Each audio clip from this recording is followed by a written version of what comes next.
Hi friends, ಅಬ್ರಾಮ್ ಒರಿಜಲ್ ಇವಾಗೇ ನೋಡಿದೆ movie. Hot ಸ್ಟಾರಲ್ಲಿ stream ಆಗ್ತಿದೆ. 2 ಅವರ್ 20 ನಿಮಿಷ ಇದೆ. ನಿಮ್ಮ ಫ್ಯಾಮಿಲಿ ಜೊತೆ ನೋಡ್ಬೋದಂದ್ರೆ 100% ನೋಡ್ಬೋದು. ನಂಗಂತೂ ಭಾರಿ ಇಷ್ಟ ಆಯಿತು. ಒಳ್ಳೆ ಥ್ರಿಲ್ ಫೀಲ್ ಆಗ್ತೀರಾ ಈ ಮೂವಿ ನೋಡಿದ್ರೆ ಮಾತ್ರ.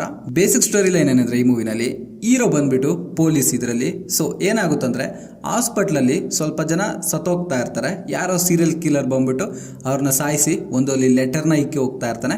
ಸೊ ಇದು ರೆಗ್ಯುಲರ್ ಆಗಿ ಜಾಸ್ತಿ ಕೇಸ್ಗಳಾಗ್ತವೆ. ಅವಾಗ ಹೀರೋಗೆ ಕೋಪ ಬಂದು ಆ ಸೀರಿಯಲ್ ಕಿಲ್ಲರ್ನ ಹೆಂಗೆ ಹಿಡ್ಕೊಂಡ ಅನ್ನೋದೇ ಬೇಸಿಕ್ ಪ್ಲಾಟ್ ಈ ಮೂವಿನಲ್ಲಿ. ಆ್ಯಂಡ್ ಈ ಮೂವಿನಲ್ಲಿ ಪ್ಲಸ್ ಪಾಯಿಂಟ್ ಮಾತಾಡ್ಕೋಬೇಕಂದ್ರೆ, ನನಗೆ ಇಷ್ಟ ಆಗಿದ್ದು ಸಿನಿಮಾಟೋಗ್ರಫಿ ಚೆನ್ನಾಗಿತ್ತು. ಮತ್ತು ಆ ಮಲಯಾಳಿ ಸಾಂಗ್ಸ್ ಇದಾವಲ್ಲ, ಅದು ಅಷ್ಟೇ ಭಾರಿ ಇಷ್ಟ ಆಯಿತು.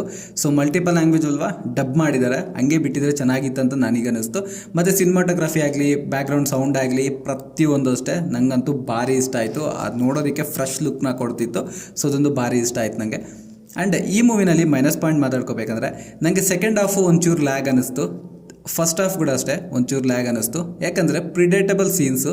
ಸೊ ನಿಮಗೆ ಗೊತ್ತಿರೋದೆ, ಸೀರಿಯಲ್ ಕಿಲ್ಲರ್ ಬರ್ತಾನೆ, ಸಾಯಿಸ್ತಾನೆ ಹೋಗ್ತಾನೆ, ಆಮೇಲೆ ಪೊಲೀಸರು ಬರ್ತಾರೆ, ಇನ್ವೆಸ್ಟಿಗೇಷನ್ ಮಾಡ್ತಾರೆ. ಸೊ ಇದೆಲ್ಲ ನೀವು ಎಲ್ಲ ಮೂವೀಸಲ್ಲಿ ಜಾಸ್ತಿ ನೋಡಿರ್ತೀರ. ಮತ್ತು ಈ ಸ್ಟೋರಿ ಬಂದುಬಿಟ್ಟು ಅಂದರೆ, ಈ ಥರ ಸೀರಿಯಲ್ ಕಿಲ್ಲರ್ ಕತೆ ಬಂದುಬಿಟ್ಟು ಯಾವಾಗಲಿಂದನೋ ತೆಗಿತಾ ಇದ್ದಾರೆ. ಸೊ ಇದು ಒಂದು ಸ್ವಲ್ಪ ಬೋರ್ ಮಾಡೋ ಸೀನ್ಗಳು ಇರ್ತಾವಲ್ಲಿ. ಸೊ ನಂಗೆ ಅದೊಂದು ಬೋರ್ ಅನ್ನಿಸ್ತು ನನಗೆ.